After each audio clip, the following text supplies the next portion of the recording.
কাজ করলে হুজুর এসে চুপ করে থাক সিগারেট অনেকে দেখলে আমরা দেখলে সিগারেট ফেলা দিই আজকে রিক্সা একটা মানিকটা করতে আমি উঠতেছি এতে মাত্র সিগারেট ফেলাইছি এটা তো মনে হয় 1-2 টান দিয়েছি আমি বললাম যে কল যাবো সিগারেট ফেলা দিয়ে করে নাই তাহলে আমার এত সম্মান করলেন আমার দেখলে সিগারেটটা খান না আমার দেখলে গালিটা বন্ধ করে দেন আমার দেখলে ছবি করেন না আমার থেকে দামি দুইজন ফেরেশতা বসে রয়েছে আপনার কাঁধে আর আমি তো আপনার ভিতরে খবর জানি না এরা আপনার সব খবর জানে এই দুইজন ফেরেশতাকে আপনি ইজ্জত করলেন না সম্মান দিলেন না এদেরকে কাঁধে লইয়া কোরআন শরীফ মাথায় নিয়ে যদি আপনি ছবি করেন কোরআন শরীফ মাথায় নিয়ে যদি আপনি বাটপারি করেন কোরআন শরীফ হাতে নিয়ে যদি আপনি ধোঁকাবাজি করেন এদের থেকে তো মারাত্মক দুইজন ফেরেশতাকে কাঁধে নিয়ে আমি এই কাজ করলাম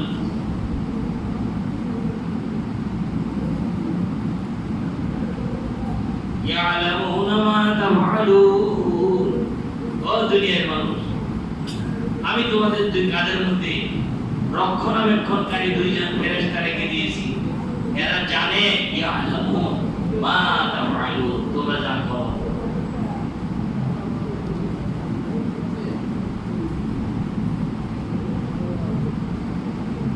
তাইলে সব কিছু বাদ দেন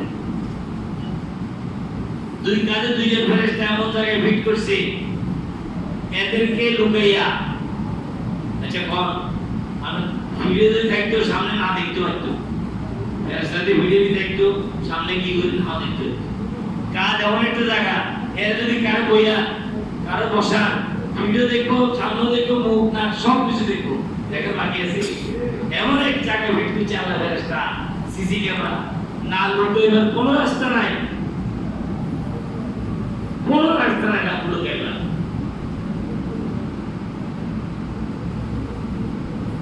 এই জন্য দুইজন ফেরেশতাকে সম্মান করে অন্তত আমরা আমাদের জবানকে সেট করব আমাদের হাতকে সেট করব আমাদের জিহ্বাকে সেট করব আমাদের চোখগুলোকে সেট করব আমাদের ব্রেনটাকে আমরা সেট করব দেখেন ওযুর মধ্যে আল্লাহ পাক হাত ধোয়া মুখ ধোয়া মাথা মুছে করা পাওয়া ধোয়া আর অঙ্গ নাই শরীরে এত বড় ফ্যাটটা 1 ফুট লম্বা এটা দুধে দিল নাকি কি বল ও নাকের সিটটা দুধে হয়েছে এত বড় ফ্যাটটা দুধে হয় না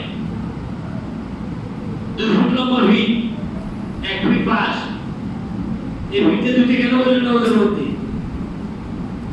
অথচ কানের সিটের মধ্যে আঙুল ঢুকে মুছে করতে হয়েছে ভিতরে মুছে করতে পারে দিয়ে ভাই হয়েছে কি বল বুঝতে হবে অবন্ধা 5 বার কেন ওযু করাইতেছি আমি যে যে অঙ্গগুলো দিয়ে মানুষ অন্যায় করে যে অঙ্গগুলো দিয়ে মানুষ ন্যায় করে এই অঙ্গগুলোই ওযুর মধ্যে আল্লাহ দিতে বলছে অঙ্গ এগুলো দিয়ে ওযু করেন আবার এগুলো দিয়ে গুনাহ করে এই অঙ্গের মাধ্যমে সওয়াব হয় এই অঙ্গের মাধ্যমে গুনাহ হয় আচ্ছা আজ পর্যন্ত কোনো মামলা শুনছে হুজুর এই আমার ফ্যাট দিয়ে বিড়েছি কেউ কার ফ্যাট দিয়ে কেউ বিড়েছি ফিট দিয়ে কেউ বিড়েছি মাথা দিয়ে বাড়ি দিয়েছি হাত দিয়ে দিছে দাঁত দিয়ে খাওয়া দিছে চোখ দিয়া টিপড়ি মারছে পারে না সিম্পাতিটা মারে কিনা যত মামলা মোকদ্দমা সব এদের বিরুদ্ধে আচ্ছা আজ পর্যন্ত কোনো মেয়ে পালিয়েছি কিনা হুজুর আমি রাস্তা যাইতেছি ওই ছেলেটা তার পিঠ দিয়ে আমার একটা টিসকারি বিল্লু খুশি করে এই অঙ্গ দিয়ে গুণা করা যায় না বাকি যে অঙ্গগুলো রেখেছে আল্লাহ এগুলো দিয়ে কি করা যায় না গুণা করা যায় না এগুলো দুটো আল্লাহ বলে নাই আর এই যে অঙ্গগুলো দিয়ে গুণা করে 5 বার দুটো বসে 5 বার 5 বার কেন এগুলো দিয়ে মানুষ অন্যায় করে প্রথমভাবে আল্লাহ আমাদেরকে সেভ করার জন্য দেখা করোনা ভাইরাসের কারণে কোনো অফিসে গেলে উপর দিয়ে মেশিন লাগাই দিয়েছে মেশিনে এক সাবে আপনাকে দোয়া নিচে দিয়ে আবার খুদা দোয়া আছে নি কত এখানে তোমার এখানে স্প্রে করে এখানে মারেন মানে কি করার জন্য জীবন মুক্ত করার জন্য সামান্য বিশ্ব স্বাস্থ্য সংস্থা কই বলছে যে পায়ের তলার মধ্যে কি দেখতে পারে এই জীবনটা থাকতে পারে দেখে না কিন্তু আর ওইটার ডরে পায়ের মধ্যে কত শত স্প্রে আমরা করে নিতেছে আচ্ছা এগুলো আপনার নামাজের আগে চেক করেন না কেন কিছু বুঝলাম না অর্ধেক বয়ানের লোকের বাইরে নাই আমাদেরকে বাঁচানোর জন্য গুনাহ থেকে আমাদেরকে হেফাজত করার জন্য দেখেন কত সিস্টেম রেখে দিয়েছে আল্লাহ দেখেন সরকার আমাদেরকে নিরাপত্তা দেওয়ার জন্য জায়গা জায়গা থানা বসেছে না ভাই থানাটা তো আমনে কোনো দারোগা পুলিশে আপনি বেতন দিচ্ছেন সরকারের বেতন দিচ্ছে একবারে নিজে আমার থানার দারোগা বসে রেখেছি যে তোমরা এই এলাকাতে যেন ঘটনা না হয় মারপিট না হয় মানে হেফাজত করার জন্য একটা থানা দিয়ে দিচ্ছি লক্ষ লক্ষ টাকা খরচ আল্লাহ বাবা আমাদেরকে বাঁচানোর জন্য জাহান্নামে যেন না যায় জেলে যেন না যায় থানাটা কি জেলে যাবে দিছে না না যাওয়ার লাগে না যাওয়ার লাগে ইয়ার মনে যদি কেউ জেলে যায় থানার দোষ থানাটা দিয়ে দিছে পুলিশ দারোগা দিয়ে দিছে বন্দুক দিয়ে দিছে সেন্টি দিয়ে দিছে সারাক্ষণ ডিউটি করে যে কোন লোক যেন কি না যায় জেল না যায় অর্থাৎ অন্যায় না করে দেখেন আল্লাহ বাবা আমাদেরকে কেরামত কাতিবে সম্মানিত দিকেও দিয়ে দিয়েছে ওজন সিস্টেম দিয়ে দিয়েছে এবং আমাদের প্রতিটা লোকের গোড়ায় গোড়া এক একজনের ফেরেশতা বসে আছে এক একজন ফেরেশতা প্রতি রোমের গোড়ায় আলাদা আলাদা খালি আপনাকে হেফাজত করার জন্য রক্ষণাবেক্ষণ করার জন্য কেন আপনি যেন জাহান্নামে না যান আপনি যেন কি জাহান্নামে না যান ইয়ার পরও আল্লাহ বলে দিয়েছেন ফাম্মা মান তাগা ওয়া আসারাল হায়াতাদ দুনিয়া ফাইনাল জাহিমা হিয়াল মাওয়া ইয়ার পরও যদি কোনো মানুষ ফাম্মা মান তাগা কোরআন শরীফের আয়াত ইয়ার পরও যদি কোন লোক ফেরেশতাকে না শরমাইয়া ওযুকে ইজ্জত না দিয়া আলোচনার কথাকে গুরুত্ব না দিয়ে যদি কেউ আল্লাহ পাকের নাফরমানি করে ফেলে আম্মা মান তাগা তাগা তাগা মানে আল্লাহ পাকের বিধানের বিরুদ্ধে আচরণ করা আল্লাহ বলছেন এটা আর এটাকে কি পাইলট করে অন্য একটা পন্থা অবলম্বন করা এতে বলা হয় তাগা আম্মা মান তাগা যদি কেউ আল্লাহ পাকের হুকুমকে পাইলট করে উল্টা চলে এবং ওয়া আসারাল হায়াতাদ দুনিয়া পার্থিব জীবনের কাজকর্মকে প্রাধান্য দেয় কি ভাই দুনিয়ার জীবনের কাজ কি দুনিয়াবি মুআমালা কি দুনিয়াবি কাজ কারবার কি আল্লাহ পাকের বিধানের উপরে কি দেয় প্রাধান্য দেয় ফাইনাল জাহিমা হিয়াল মাওয়া আমি তার জন্য জাহান্নামকে নির্ধারণ করে রেখেছি বলেন নাউযুবিল্লাহ সহজ কথা এখন আমার আপনার দেখতে হবে আমি আল্লাহ পাকের কোন বিধানের নাফরমানি করতেছি কিনা আল্লাহ পাকের কোন বিধানের সামনে দুনিয়ার কোন মানুষের বিধানকে প্রাধান্য দিলাম কিনা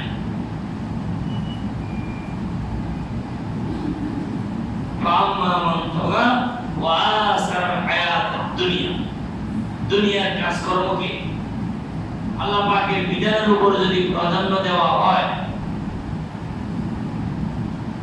ফাইনাল জাহিমা হিয়াল মাওয়া আল্লাহ বলেন নিশ্চয়ই তোমরা জেনে রাখো জাহান্নাম তোমাদের আশ্রয়স্থল জাহান্নাম কি স্থল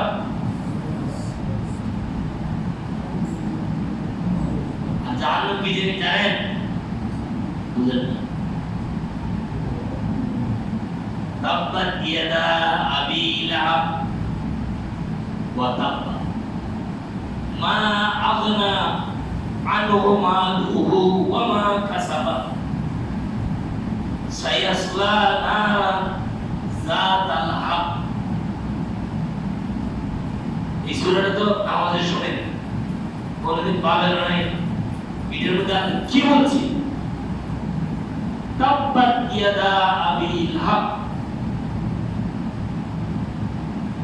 ধ্বংস হয়েছে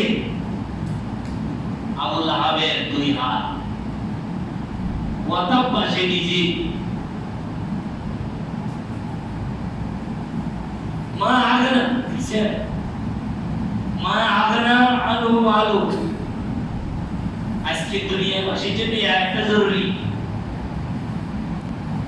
মা আগনা আনহু মালুহু, বাঁচাতে পারে নাই তাকে তার মাল এবং তার কামাই। আজকে যত পয়সা লোক আছে,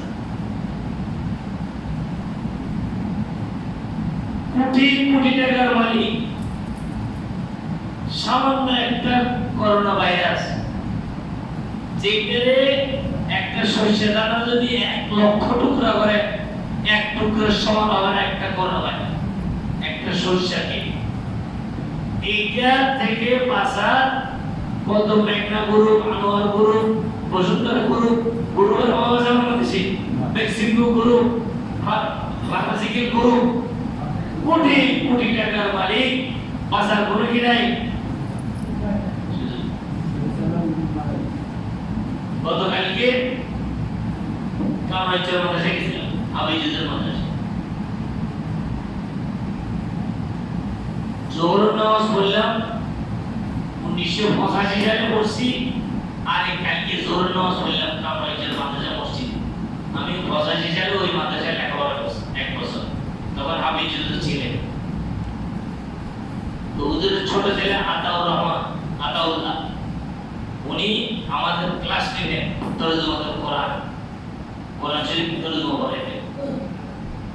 কালকে হুজুরের সাথে বললাম যে হুজুর জোহরের নামাজ পড়ে দেখা করলাম যে হুজুর আমি 35 বছর আগে আপনার কাছে পড়ছিলাম, এমন খুশি কিছু শুনে আমারে ভাত খাওয়া যায় আসতে দেন।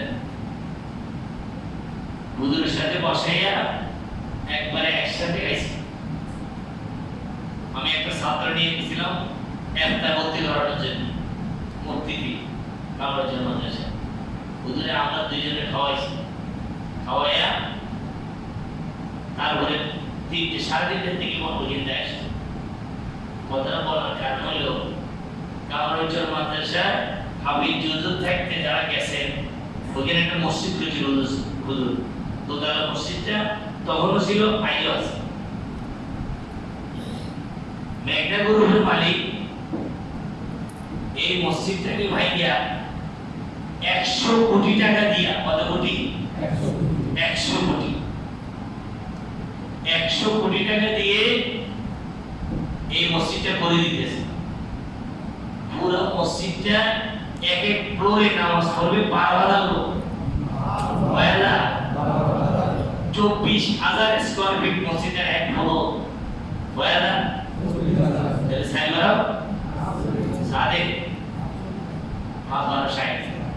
60,000 লোক একদম নামাজ পড়তে পারবে। আমি মসজিদের নকশা মাদ্রাসার গেটের সামনে রেখে দিয়েছি। আমি দেখে হুজুর জিজ্ঞেস, এই মসজিদটা কিভাবে করতেছে? গোয়ালার এক বন্ধা মেঘনা গ্রুপের মালিক, সে সব করে দিতেছে। মানে ইঞ্জিনিয়ার, লেবার, মিস্ত্রি সব লাগাই দিয়েছিল।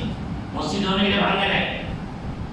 এটা দক্ষিণ দিক থেকে প্রায় মসজিদের 400 ফিট লম্বা, এমনি লম্বা। পাশে এবার যত লাগে ধরেন 12,000 স্কয়ার ফিট, পুরোটা আবাইজুদের কবর থেকে বেরিয়ে। এই মেঘনা গ্রুপের মালিক কি করবে টাকা কম? করোনা যেভাবে নিয়ে যাইতেছে, এখন যদি 100 মিনিট একটা মসজিদ বানাই দেয়, অন্তত 200-300 বছর পর্যন্ত মানুষ কি নামাজ পড়ে। আবাইজুদের উসিলায় ভক্ত অনেক মানুষ যায় নামাজ পড়ার জন্য, ছাত্র, শিক্ষক, মুরিদা অনেক নামাজ পড়তে যায়। দেখে আমার এক বড় লোক কাছে পরিচিত হচ্ছে এক গুরুর মালিক। আমি আবার ওনারে ফোন দিলাম, আনোয়ার গুরুর মালিক এত মৃত্যুর হয়ে আছে কথা বুঝি। আনোয়ার গুরুর নাম শুনছেন না বাংলাদেশে? আনোয়ার গুরুর মালিক আমার খুব ক্লোজ ফ্রেন্ড মাহমুদ সাহেব। তার ওনার একটা ফোন দিলাম ভাই, মাহমুদ ভাই কি খবর? ও ভাই আসি ভালো করতে উইশ করি করতে বাইরে না। আমি বলতে ভাই কালকে গেলাম এক জায়গায়, তখন আমার কথা আমার মনে আইল যে মেঘনাগুরুর মালিক 100 কোটি টাকা দিয়ে মসজিদ করে দেয়, আপনি কোনো উদ্যোগ নিছেন কেন? তখন হে আমার বলে কি হুজুর এটা তো ডিজাইন আমার ইঞ্জিনিয়ার করে দিছি, মেঘনাগুরুর মালিক ফাইন্যান্স করতেছে, কিন্তু এই মসজিদের নকশা হচ্ছে আনোয়ার গুরুর ইঞ্জিনিয়ার। হুজুর এটা আমি জানি আমার ইঞ্জিনিয়ার করে দিছে। তারা মনে বললাম কিছু একটা করে দেন, এই টাকা পয়সা এই ঘর বাড়ি আসার মন্দিরের মতো সব হাহাকার করতে থাকবে, ঠিক না কথাটা? আমি মাউসর বসে গেছিলাম, খুব দিনদার মানুষ, নামাজ কালাম পড়ে সব বাইরে।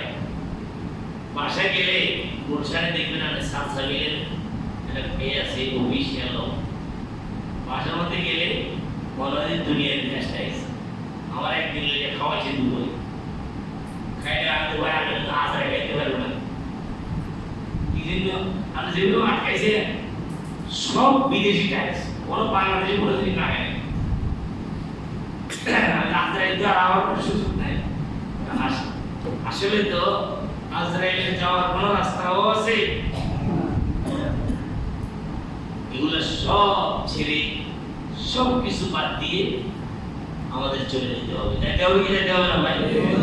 এই জন্য আল্লাহর কাছে এই নিয়তটা সবসময় করেন যে আল্লাহ আমার সাথে দুইজন রক্ষণাবেক্ষণকারী ফেরেশতা দিয়েছো, এদেরকে যেন আমি বেইজ্জতি না করি, এদের সামনে যেন আমি কোনো খারাপ কথা না বলি, এদের সামনে যেন আমি খারাপ কাজ না করি, আমার তুমি এখান থেকে হেফাজত করা সহ করে না আমি। আল্লাহ বলছেন তোমরা যারা আমার নাফরমানি করো, এতগুলা সিকিউরিটি রাখার পরেও, এত সিসি ক্যামেরা দেওয়ার পরেও তোমরা যদি আমার সাথে নাফরমানি করো, মনে রাখবা ফাইনাল জাহিম হিয়াল মাওয়া, জাহান্নাম তোমার আশ্রয়স্থল। তোমার সম্পদ, তোমার টাকা পয়সা, তোমার গ্রুপ, তোমার ইন্ডাস্ট্রি, তোমার সেনাবাহিনী, তোমার রক্ষী বাহিনী তোমাকে বাঁচাইতে পারবে না। কারণ মা আগনা, আবু লাহাব কত বড় পয়সাওয়ালা ছিল, শক্তিশালী ছিল। আল্লাহ কোরআনে বলে মা আগনা আনহু মালুহু ওয়া মা কাসাব।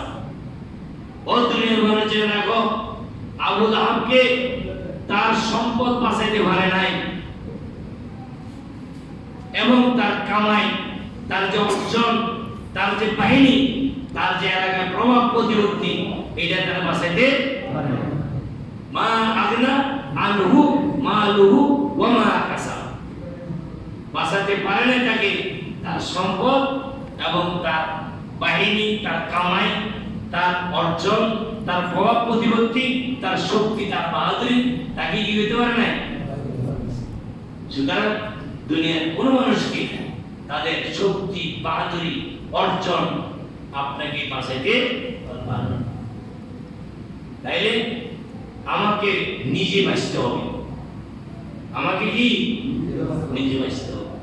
তাই না বারবার সরকার বলতেছে বাঁচতে চাইলে স্বাস্থ্যবিধি মেনে চলে, কিন্তু কোন ডাক্তার, কোন ইঞ্জিনিয়ার এই রোগ চিকিৎসা করতে পারবে না। ডাক্তাররাই বিভ্রান্ত হয়েছে, এই কোন রোগ চিকিৎসা করতে পারতেছে না। এটার একমাত্র আমাদেরকে, যেমন আমি বারবার বলি কথা আপনাদের ব্রেনে ঢোকানোর জন্য, মৌসুম ধরে বৃষ্টি হচ্ছে, থামানোর কোনো শক্তি কারণ নাই, কেউ ফোন করার কোনো জায়গা নেই, সব বাইরে যেতেছে, ঘর ডুবে যেতেছে। আমি যদি আধারবার ভুল করার কারণ আছে, বন্ধ হইব পানি কে বলবো, চাবি কার কাছে? এই জন্য ভাইরা আমাদের সম্পদ, আমাদের শক্তি, আমাদের অর্জন আমাদেরকে বাঁচাইতে পারবে না। বাঁচাইতে পারবে একমাত্র আমার কর্ম। আল্লাহ বাঁচাবে কিসের মাধ্যমে? আমার কর্মের মাধ্যমে। আর এই কর্মের মাধ্যমে আমি যদি দুনিয়া থেকে চলেই যাই ভালো কর্ম করে, আমার তো আফসোস থাকার কথা। কি ভাই, আইসক্রিম কিনছি খাওয়ার জন্য, এটা খাইয়ে শেষ করা দরকার। এটা খাইয়ে শেষ করলেই কি কামিয়াব। আর যদি এটা না খান এটা বলে যাবো। কি ভাই, আমাদের হায়াতটা একটা আইসক্রিমের মতো, জাস্ট একটা আইসক্রিম। এটা ফ্রিজ থেকে বের করে দিয়েছে আল্লাহ, খাইলেও শেষ, খাইলে শেষ। दिल्ली के लड्डू खाने भी महसूस है, ना खाने भी क्या है, बहुत बोल रहे हैं। दिल्ली के लड्डू खाने में भी अफसोस, ना खाने में भी की अफसोस। ये आइसक्रीम है। इंसान की जिंदगी ये एक आइसक्रीम का मिसाल है। ये फ्रिज से निकालेगा, बस खाने से भी खत्म हो जाएगा, ना खाने से भी क्या हो जाएगा, রাখার কোনো সুযোগ নাই, কোনো সুযোগ নেই। সুতরাং এটাকে কাজে লাগাই দেয়। কি লাগাই দেয় বলেন, কি লাগাইবেন? আমাদের জিন্দেগি, আমাদের জীবন এক আইসক্রিম কে মিসাল है। আমাদের জীবনটা একটা আইসক্রিমের মতো। এটা ফ্রিজ থেকে বেরিয়ে গেছে, দোকানের সুযোগ নেই। পারবেন?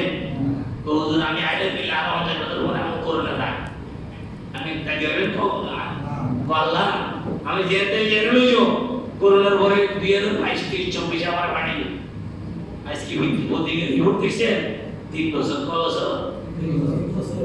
সরকারের মাথা খারাপ, পৃথিবীর মাথা খারাপ। এতদিন কইছে যাবে না। মে মাস খুব ডেঞ্জারাস, এপ্রিল মাস ডেঞ্জারাস, জুলাই মাস dangerous, September dangerous, August dangerous, November dangerous. এখন 3 বছর, কোনটা ডেঞ্জারাস হবে না?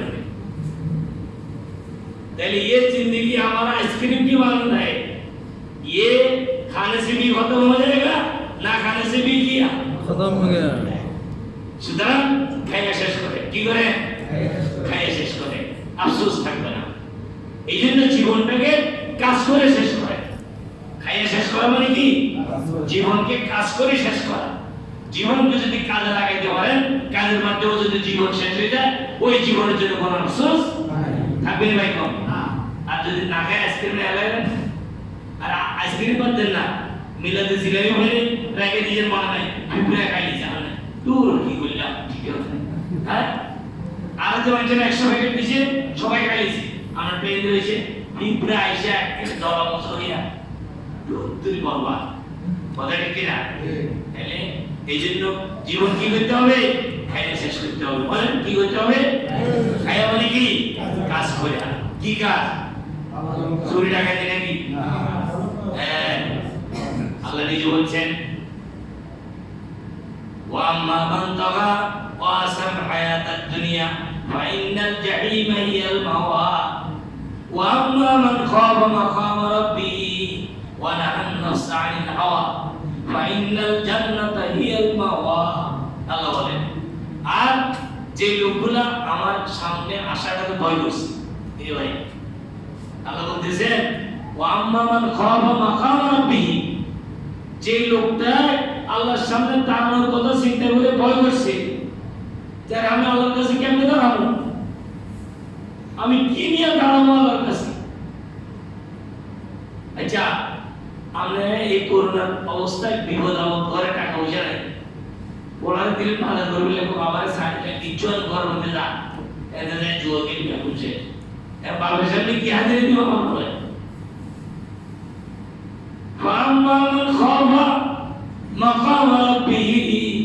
আমার কোন বান্দা যদি আমার কাছে আসার কথা চিন্তা করি, আমার কাছে কিভাবে দাঁড়াইবে, আমার সামনে কিভাবে লজ্জা দাঁড়াইবে, এই ভয় যদি আমার কোন বান্দা অন্তরের মধ্যে আনে, হাওয়া নিজের মনকে খারাপ কাজ থেকে বিদায় রাখে, হাওয়া মন চাই জিন্দিগি থেকে, মনের চাই জিন্দিগি থেকে নিজের মনটাকে কি ঘুরে রাখে। ফাইনাল জান্নাতা হিয়াল মাওয়া, আমি খোদা বলছি, তার জন্য আমি জান্নাত আশ্রয়স্থল হিসেবে রেখে দিয়েছি। আলহামদুলিল্লাহ। ওই জন্য জানা সহজ কথা। এই আইসক্রিম খেয়ে শেষ করতে হবে। কি করতে হবে? এই জন্য সূরা আকসার মধ্যে আল্লাহ বলছেন, ও দুনিয়ার মানুষ, সময়ের শপথ, সমস্ত মানুষ শেষ হয়ে যাচ্ছে, ধ্বংস হয়ে যাচ্ছে, ইল্লাল্লাযীনা আমানু ওয়া আমিলুস সালিহাত। তবে মনে রেখো, যে ঈমান এনেছে, ভালো কাজ করছে, সে শেষ হয় নাই। তোমরা বাহ্যিক দেখতেছ সে মারা গেছে, তেমন করে বলছি না, এটা কি না, শেষ হয় নাই।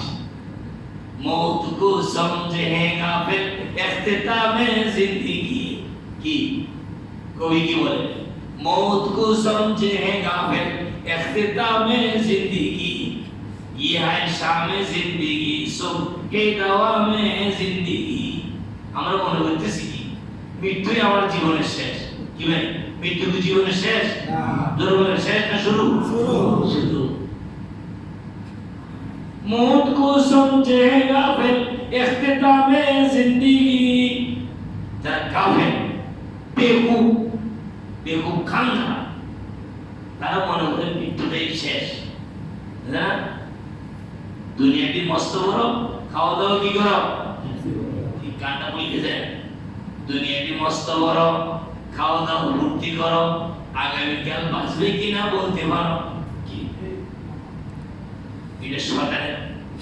এটা শয়তানের কি কবিতা? কার কবিতা?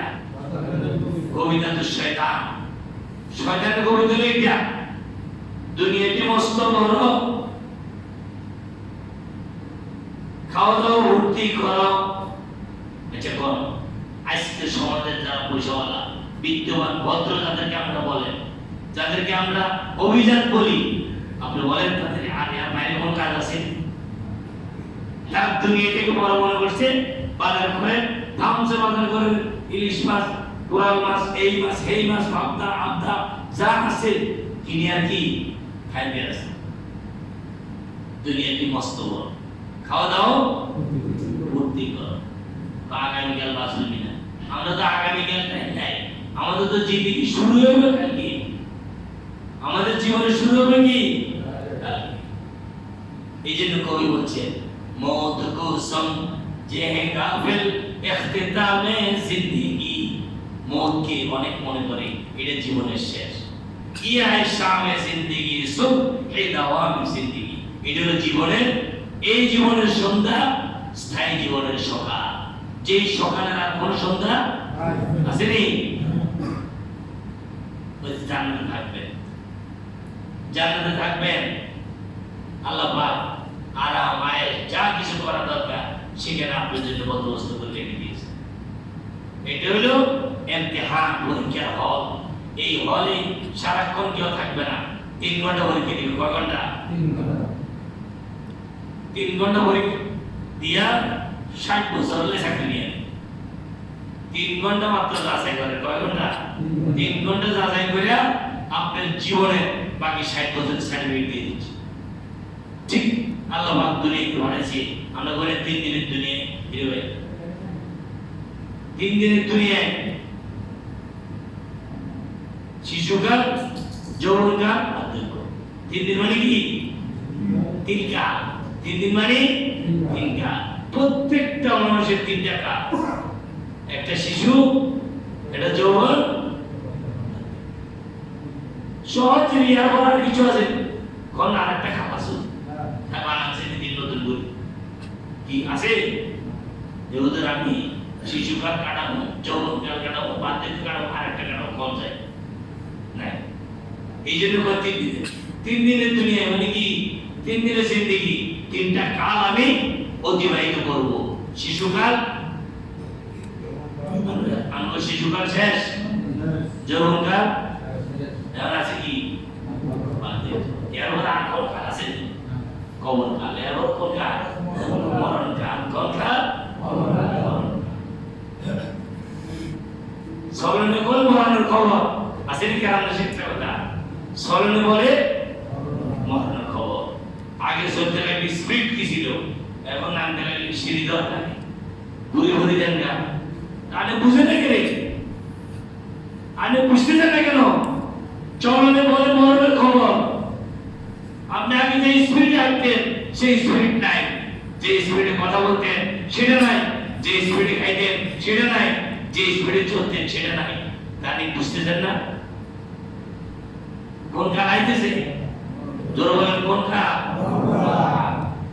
সুতরাং মরণকালের জন্য কি প্রস্তুতি রাখতে হবে, সেটা আর কিচ্ছু না। বলে হুজুর কাটি উসা বাজালো না, কিচ্ছু লাগবে না, খালি আপনি ভালো হয়ে যান, কিচ্ছু না, কিচ্ছু লাগবে না, কাটি উসা কিচ্ছু লাগবে না, ধন সম্পত্তি টাকা পয়সা কিছু লাগবে না। একটা জিনিস দরকার, আপনার মন থেকে ফ্রেশ হয়ে যান। আপনি নিজের বলেন আমি ভালো হয়ে যাই।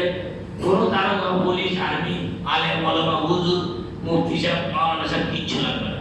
আপনি নিজের বলেন যে আমি কি হয়ে যাই, জোর বলেন কি হয়ে যায়, এটা সবাই লিখে রাখবে, ভালো হয়ে যায়। কি হয়ে যায়? ভালো ভালো হইতে পয়সা লাগবে না। দেখে আছে সন্ত্রাসীরা কয় ভালো হইতে পয়সা লাগে, দেখ সন্ত্রাসী।